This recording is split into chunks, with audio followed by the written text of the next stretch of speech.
রাজধানীর ফুটপাত ও সড়ক দখলমুক্ত করতে ৫ দিনের বিশেষ অভিযান শুরু করেছে ঢাকা মহানগর পুলিশ ডিএমপি। আজ বুধবার ১ এপ্রিল থেকে শুরু হওয়া এই অভিযান চলবে আগামী ৫ এপ্রিল পর্যন্ত। ডিএমপি জানিয়েছে, পুরো রাজধানী জুড়ে একযোগে এই অভিযান পরিচালিত হবে। বিশেষ ও নির্বাহী ম্যাজিস্ট্রেটদের সঙ্গে ট্রাফিক পুলিশ যৌথভাবে মাঠে কাজ করবেন। প্রথম দিনেই অন্তত ৫০টি স্থানে অভিযান চালানোর পরিকল্পনা রয়েছে। এর আগে সড়ক ও ফুটপাত দখল করে থাকা ব্যবসায়ী ও দোকান মালিকদের মালামাল সরিয়ে নিতে অনুরোধ জানানো হয়, কিন্তু এখনও রাজধানীর বিভিন্ন এলাকায় ফুটপাত দখল করে ব্যবসা চালানোর অভিযোগ রয়েছে। রেস্তোরাঁ, শোরুম, ওয়ার্কশপ এবং ভাসমান দোকান, অনেকেই ফুটপাত ও সড়কে পণ্য, চুলা, চেয়ার এবং অস্থায়ী কাঠামো বসিয়ে রেখেছেন।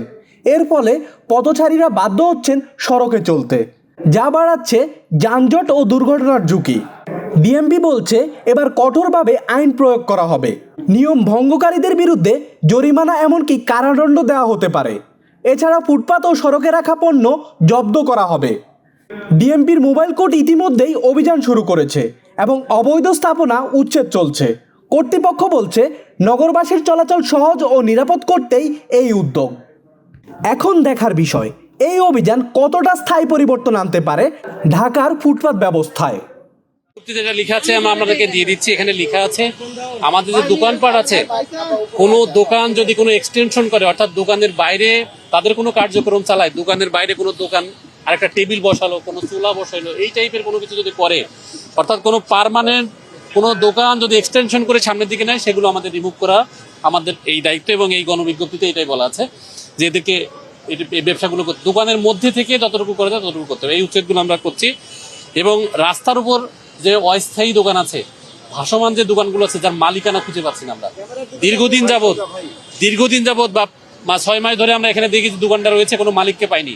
তখন আমরা সতর্ক করেছিলাম, আপনার দোকানটা নিয়ে যান, নেয়নি। এখন এসে দেখছি সেই দোকানটা থেকে গেছে, অর্থাৎ ওই দোকানের কোনো মালিকানা নেই, কোনো মালিকের। সেই দোকানপাটগুলো, পুরাতন দোকানপাটগুলো আমরা পিকআপে করে নিয়ে যাচ্ছি এবং ওখানে কোনো মালামাল নেই, শুধু স্ট্রাকচারটা আছে এটা, এবং অনেকটা ডিস্ট্রয় হয়ে গেছে। দোকানের সৌন্দর্য নষ্ট হচ্ছে, রাস্তার সৌন্দর্য নষ্ট হচ্ছে, এগুলো আমরা পরিষ্কার করছি। আমরা জরিমানা করেছি, কয়েকজনকে জরিমানা করেছি। আমরা অভিযান মামলা দিয়েছি, ভিডিও মামলা দিয়েছি রং পার্কিং এর কারণে। এবং আমরা অভিযান পুরোপুরি শেষ হলে আপনাদের বলতে পারবো যে কতগুলো মামলা।